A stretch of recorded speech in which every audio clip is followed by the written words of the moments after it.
Quels sont les meilleurs écrans gaming du moment au meilleur rapport qualité-prix? Après avoir passé des heures et des heures à éplucher le marché, à sélectionner, comparer et analyser des dizaines de modèles différents, je vous propose dans cette vidéo de découvrir quels sont les modèles les plus intéressants du marché, c'est-à-dire d'avoir un écran avec la meilleure qualité possible pour le moins cher possible. Ainsi, peu importe votre budget ou vos exigences, vous êtes tombé sur la vidéo pour faire une bonne affaire, peu importe votre choix final. Alors cette vidéo, elle a été conçue pour être vraiment visionnée sur le long terme et elle sera divisée en deux grandes parties. La première sera consacrée aux critères les plus importants à prendre en compte pour bien choisir un écran gaming afin que vous puissiez comparer par vous-même les différents modèles et pouvoir mieux vous renseigner à l'avenir. Comme ça, dans le futur, si jamais vous avez un doute entre qu'est-ce qui est le plus intéressant entre telle ou telle chose, vous pourrez revenir à la première partie de la vidéo. La seconde partie sera quant à elle dédiée au guide achat en lui-même avec la présentation de tous les modèles que je vous ai sélectionnés. Alors pour bien comprendre ma sélection et pour avoir les bases, je vous recommande chaudement de regarder la première partie, ça m'aiderait aussi énormément pour le référencement de la vidéo. Mais si vous vous y connaissez déjà et que vous voulez passer directement à ma section guide achat, vous pouvez utiliser le chapitrage YouTube directement sous la vidéo pour vous rendre directement au début de celui-ci. Et sans plus attendre, on commence tout de suite avec les critères de sélection.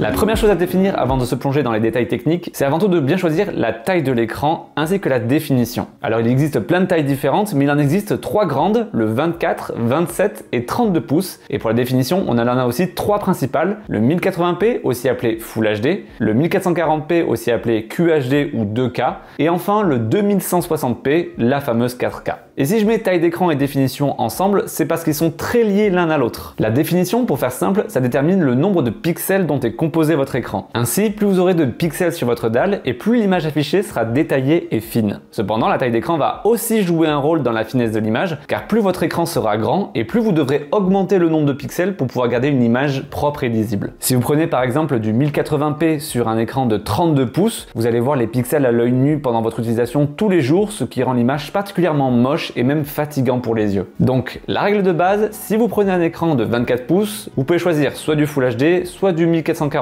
Si vous prenez un écran 27 pouces, vous allez privilégier le 1440p, voire la 4K si jamais vous en avez la possibilité. Et ce sera la même chose sur du 32 pouces ou plus, donc 2K ou 4K, même si le 4K sera forcément plus adapté pour cette taille-là. Ça c'est pour la base, mais il faut aussi prendre en compte une autre chose, c'est tout simplement la puissance de votre machine. Si vous jouez sur console, c'est pas un souci. Si vous êtes sur PS5 ou Xbox Series X, vous avez la possibilité de choisir n'importe quelle définition entre ces trois-là. En revanche, sur PC, vous avez la possibilité de choisir les paramètres graphiques de vos jeux, soit pour privilégier la qualité d'image, soit les performances en nombre d'images par seconde notamment. Et ces réglages, ils sont vraiment propres à chacun d'entre vous en fonction de votre jeu, de votre config matériel et de vos préférences personnelles. Si votre PC n'arrive pas à faire tourner les jeux en 4K ou en 1440p, n'achetez pas d'écran 4K ou 1440p, c'est aussi bête que ça. Vous n'aurez pas une meilleure qualité d'image et vous n'aurez pas plus d'images par seconde si votre PC n'est pas assez puissant pour les générer. Ce qui nous amène à un autre point important, c'est le taux de rafraîchissement de l'écran. Ce taux, il est exprimé en Hertz et ça désigne le nombre de fois où l'image de votre moniteur va s'actualiser. Du coup, plus votre écran a un taux de rafraîchissement élevé et plus il sera capable d'afficher un nombre d'images par seconde élevé. Par exemple, si votre PC, votre carte graphique peut générer au maximum 144 fps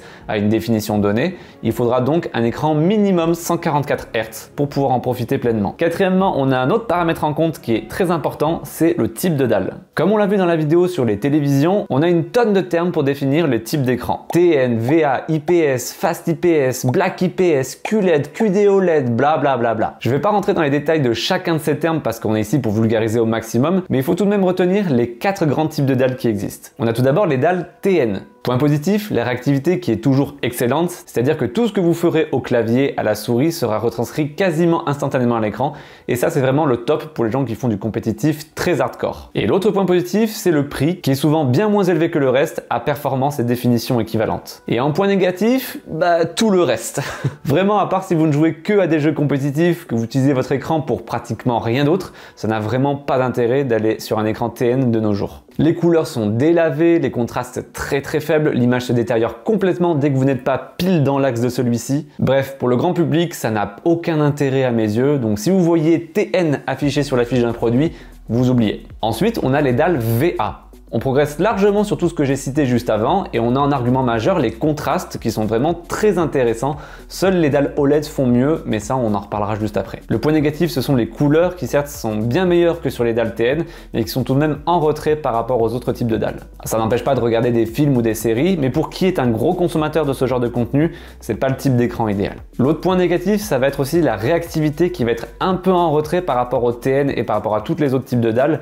Donc pour des jeux un peu posés, genre du Civilisation, des jeux de stratégie en temps réel, mais pas trop gourmands, pas trop rapides, ça peut très clairement faire l'affaire. Par contre, pour tout ce qui est FPS et contenu compétitif, là ça va être un petit peu plus compliqué d'avoir une image bien lisible en permanence. Le troisième type de dalle qui est le plus répandu avec le VA, c'est l'IPS. Et pour résumer très grossièrement, car c'est un peu l'inverse du VA, on a là de très belles couleurs, des angles de vision très larges, mais en revanche les contrastes sont moins bons que la moyenne. Après, il existe plein de variantes des dalles IPS qui peuvent venir corriger certains de ces défauts, mais ça reste la signature de ce type de panneau. Par contre, par rapport à la dalle VA, on a quand même plus de possibilités d'avoir des écrans de très bonne qualité, très réactifs, vraiment presque comparables à ce que peut faire des dalles TN. Donc l'IPS est aussi très adapté à une utilisation gaming, même compétitive. À mon avis, c'est le type de dalle le plus intéressant car c'est celui qui permet la plus grande polyvalence d'usage. Vous pouvez vraiment faire à peu près tout ce que vous voulez avec ce type d'écran, que ce soit du jeu vidéo solo et multijoueur, de la productivité, de la consommation de vidéos, de la colorimétrie en photo et en vidéo, etc.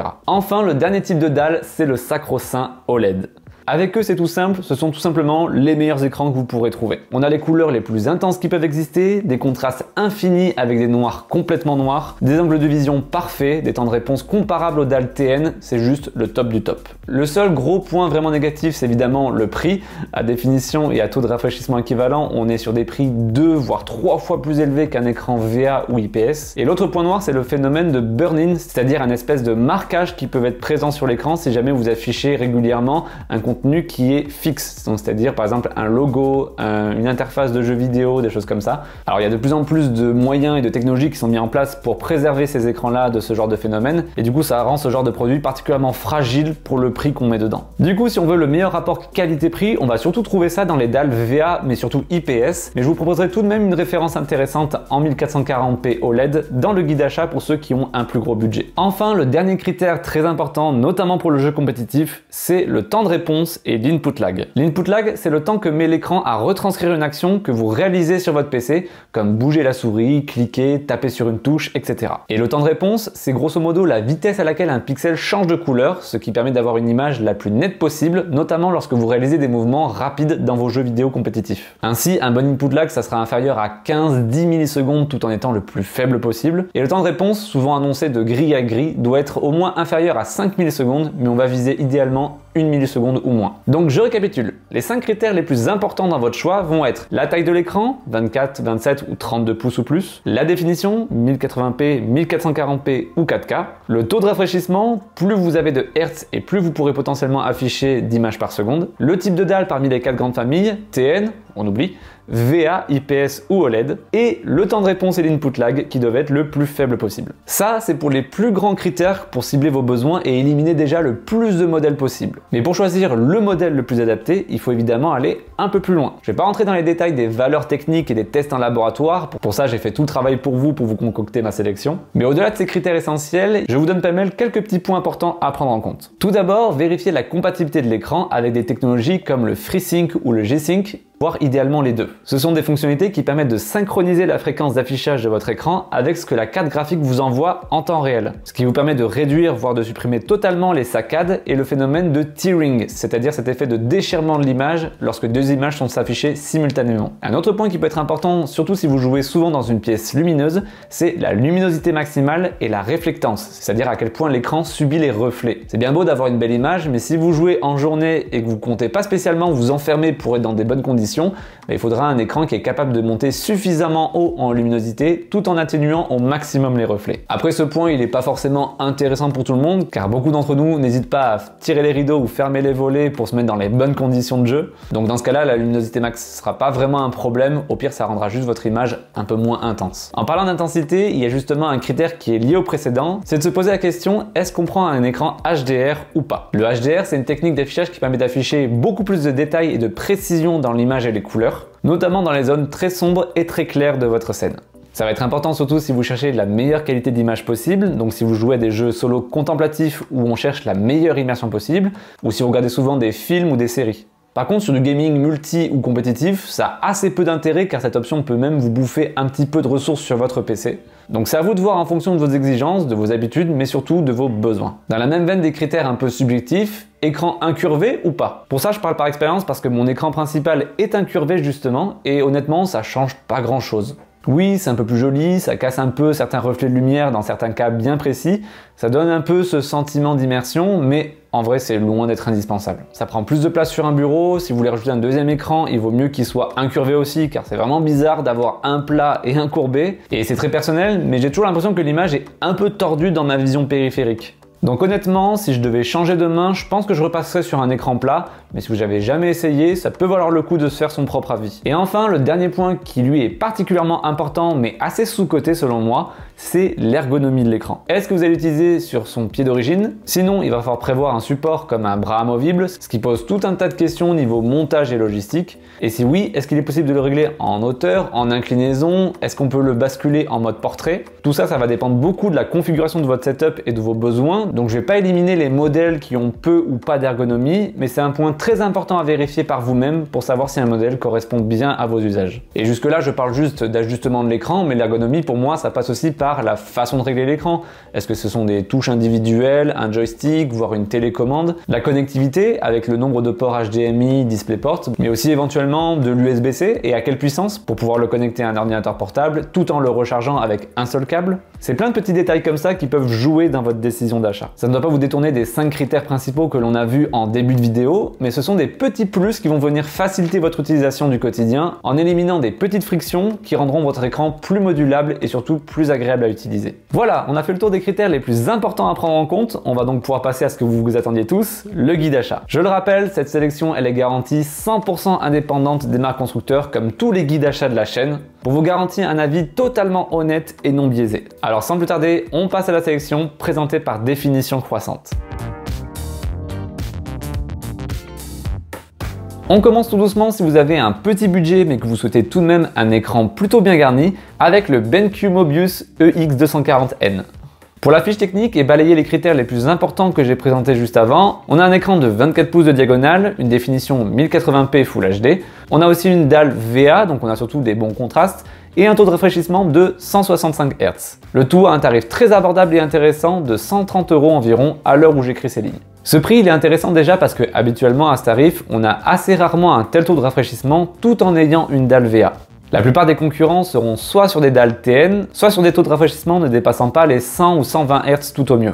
Pour la réactivité, on est sur un input lag de maximum 13 millisecondes à 60 fps, ce qui est dans notre valeur cible, et un temps de réponse de 7 millisecondes en moyenne, là aussi tout juste dans les clous, dans nos exigences. Il est compatible à la fois FreeSync et G-Sync, donc pas de souci de déchirement de l'image, et ça à ce prix, ce n'est pas forcément acquis par la concurrence là non plus. Donc sur tout ce qui fait la base d'un bon écran, ce BenQ il coche déjà quasiment toutes les cases pour un écran si peu cher et c'est sa principale force.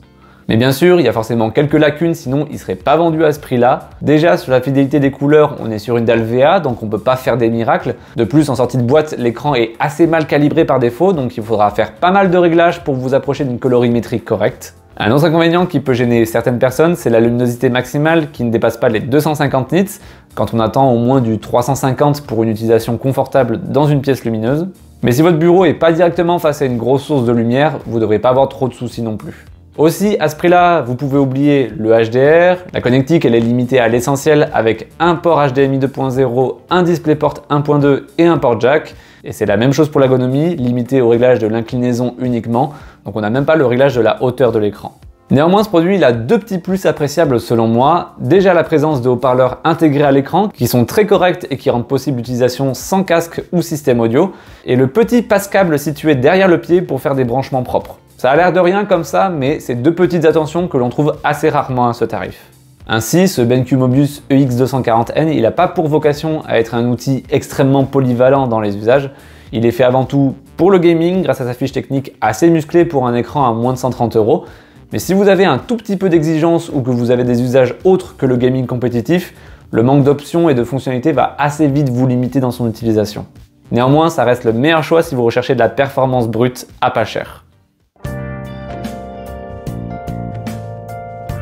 Pour ce deuxième choix, j'ai pas pu me décider entre deux moniteurs qui ont quasiment les mêmes caractéristiques. J'ai nommé le AOC 24 G2ZE et le Samsung Odyssey G4.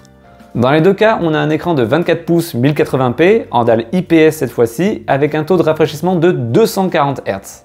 Dans les deux cas, là aussi, on a un input lag inférieur à 15 millisecondes à 60 Hz et proche des 3 millisecondes au maximum du taux de rafraîchissement, ce qui est excellent. Et en plus de ça, les deux sont à la fois compatibles FreeSync et G-Sync, donc les deux modèles cochent là aussi toutes les cases pour un bon moniteur.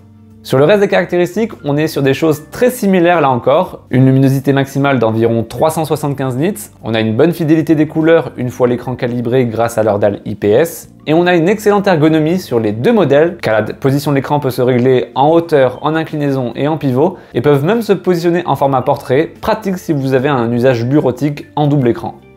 Donc on est encore un cran au-dessus en termes de performance par rapport au premier modèle de la sélection, mais comme d'habitude, il y a forcément quelques petits points faibles. Le plus dommageable, c'est leur uniformité des noirs qui est vraiment mauvaise sur les deux modèles. On distingue des fuites de lumière très marquées, ce qui va venir casser un peu l'immersion si vous consommez des contenus sombres, et ça va ternir l'image.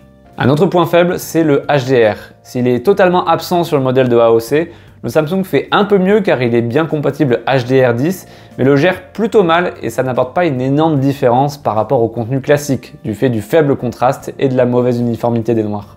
Enfin, dernier détail, pas de haut-parleur inclus dans l'écran, mais au moins les deux possèdent un port jack 3.5.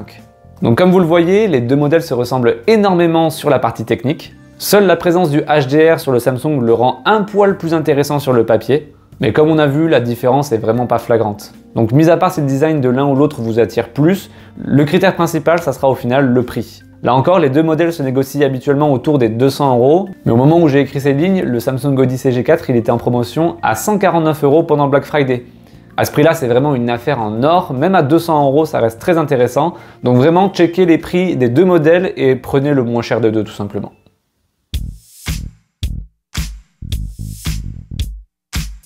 On passe au niveau supérieur avec des modèles de 27 pouces en définition 1440p. Et pour ce nouveau modèle, j'ai mon coup de cœur de cette sélection, le tout meilleur rapport qualité-prix du marché, c'est le Korui 27EQ. Ici, on est sur un écran donc de 27 pouces, 2K, dalle IPS et un taux de rafraîchissement de 170 Hz.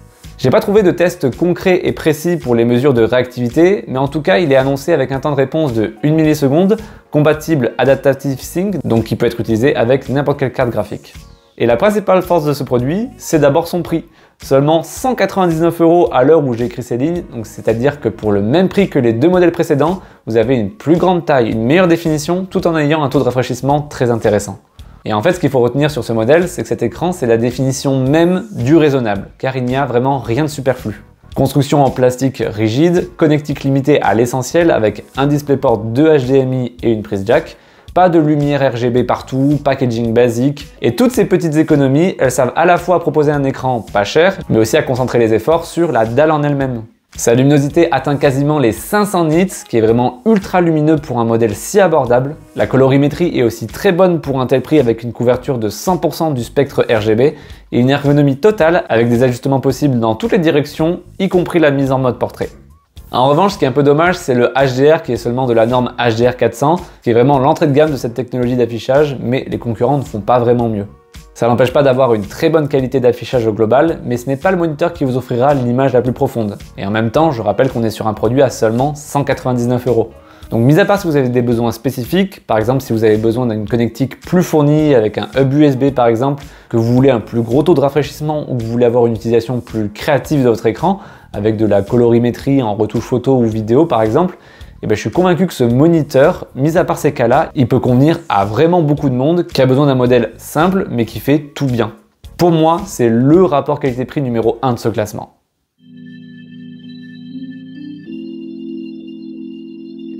Ensuite, le second meilleur rapport qualité-prix selon moi, avec des critères similaires sur le papier mais qui améliorent énormément chaque aspect du modèle précédent, c'est le MSI 274 QRF QD-E2.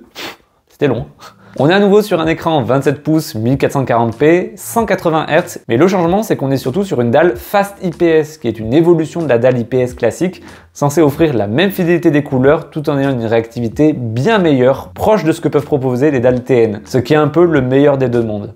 On a là encore une ergonomie parfaite en pivot, inclinaison et mode portrait. Mais en revanche, on a une perte assez notable par rapport aux autres modèles de la sélection, c'est l'absence de compatibilité G-Sync, ce qui le rend vraiment optimisé, surtout pour les utilisateurs de cartes graphiques AMD et sa technologie FreeSync. C'est un petit peu dommage qu'il soit pas aussi universel que les autres.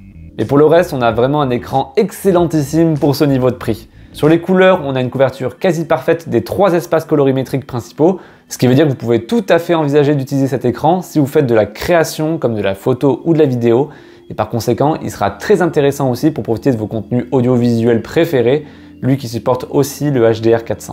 L'autre point fort, c'est sa connectivité, avec en plus du traditionnel port DisplayPort et HDMI, on a un deuxième port HDMI 2.0, 2 ports USB-A classiques, mais surtout un port USB Type C Power Delivery, c'est-à-dire qu'il peut assurer à la fois l'affichage, mais aussi une recharge jusqu'à 65 watts du périphérique que vous brancherez par ce moyen. C'est quelque chose qui est encore trop rare chez les moniteurs abordables et qui mérite d'être souligné, et ça sera parfait si vous souhaitez le coupler avec un ordinateur portable, car vous pourrez avoir à la fois un affichage externe tout en rechargeant votre ordinateur en même temps avec un seul câble.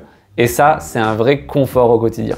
Son dernier atout, c'est sa consommation électrique qui est vraiment très faible, avec une plage entre 13 et 32 watts au maximum, même avec toutes les options activées, c'est presque 2 fois moins que la moyenne des écrans similaires. Donc si vous voulez passer au niveau supérieur en termes de qualité de dalle, de réactivité, mais aussi de fonctionnalité sans forcément mettre beaucoup plus d'argent, c'est vraiment ce modèle-là que je vous recommande le plus.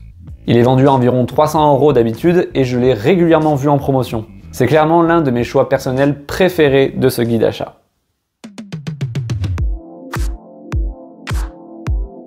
On passe cette fois-ci sur le haut du panier avec un moniteur qui va être exclusivement dédié à ceux qui ont des grosses configs PC avec le Gigabyte M28U.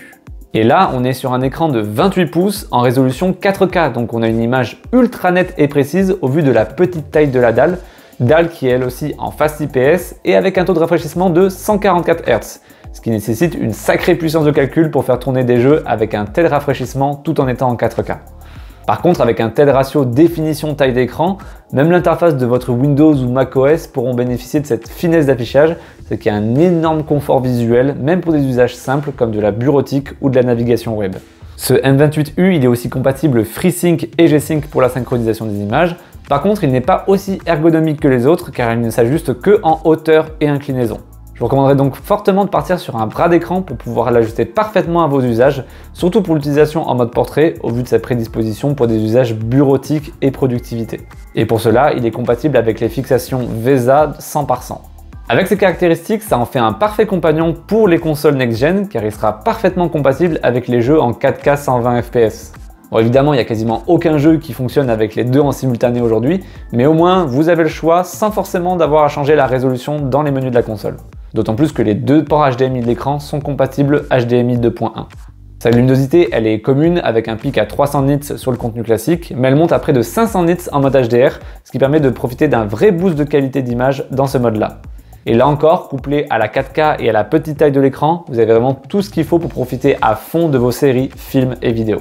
Il n'y a pas grand chose d'autre à redire sur ce modèle, c'est un excellent produit dans l'absolu qui conviendra à tout type de joueurs et d'utilisateurs. Et en plus de ça, il se paye le luxe d'être l'un des moniteurs 4K 144 Hz les moins chers du marché, notamment grâce à sa petite taille de 28 pouces, et vous pouvez le trouver autour des 400 €.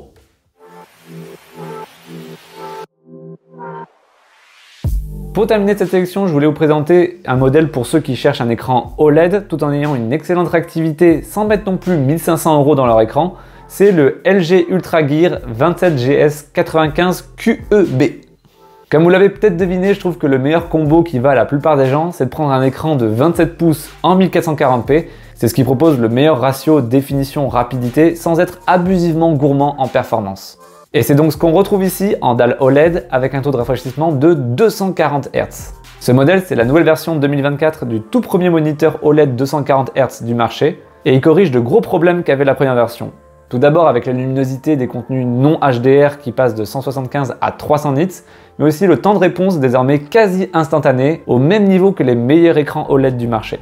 Ainsi, vous n'aurez aucun flou de mouvement dû au délai que mettent les LED à changer de couleur, ce qui renforce énormément la précision de l'image lors des mouvements rapides in-game. Et heureusement, LG n'a pas été chiche avec le FreeSync et le G-Sync qui sont tous les deux présents sur ce modèle pour avoir une fluidité parfaite. Mais à part ces changements, OLED oblige, on a des contrastes infinis, des angles de vision étendus au maximum, une uniformité des noirs parfaite, et comme je disais, une réactivité au top du top. Niveau ergonomie, on retrouve une mobilité sur tous les axes, y compris la possibilité de le mettre en mode portrait. Mais attention au pied de base de l'écran qui est quand même assez épais et profond, ce qui vous fait perdre pas mal de place sur votre bureau. Donc là aussi, envisagez un bras articulé avec le support VESA 100 par 100, assez solide pour corriger ce petit malus. Et petit plus, contrairement à la plupart des écrans, vous avez une télécommande pour faire vos réglages et changer vos sources, ce qui est bien plus pratique que les traditionnels boutons ou joysticks derrière l'écran. Donc ce dernier modèle, évidemment, il n'est pas destiné à tout le monde, car forcément, l'OLED à ce niveau de performance, ça a un certain prix, mais tout comme le précédent produit, c'est l'un des modèles OLED les plus intéressants en termes de rapport qualité-prix, car il se négocie entre 650 et 700 € actuellement. Je le conseillerais surtout aux hardcore gamers les plus exigeants qui souhaitent grappiller la moindre milliseconde de réactivité sans compromis sur la qualité graphique, ou tout simplement quelqu'un qui veut un produit ultra polyvalent et performant dans tous les domaines. Et voilà pour ce guide d'achat des meilleurs écrans gaming au meilleur rapport qualité-prix. Pour rappel, je vous mets les liens vers ces produits dans la description et ce sont des liens affiliés, donc je touche une petite commission sur chaque achat sans que ça vous coûte le moindre centime de plus. Donc si vous souhaitez me soutenir dans mon travail, qui pour rappel est 100% indépendant des marques que je vous ai présentées, n'hésitez pas à passer par ces liens avant de passer commande. Et si vous n'avez pas prévu de commander, partagez cette vidéo à un proche, un ami qui veut changer d'écran prochainement, ça m'aide vraiment beaucoup. N'oubliez pas avant de partir de vous abonner si ce n'est pas encore fait pour ne pas louper les prochains guides d'achat et d'aller voir les précédents guides sur les smartphones, téléviseurs et autres périphériques. Sur ce, prenez soin de vous, c'était Yensing. Bye bye.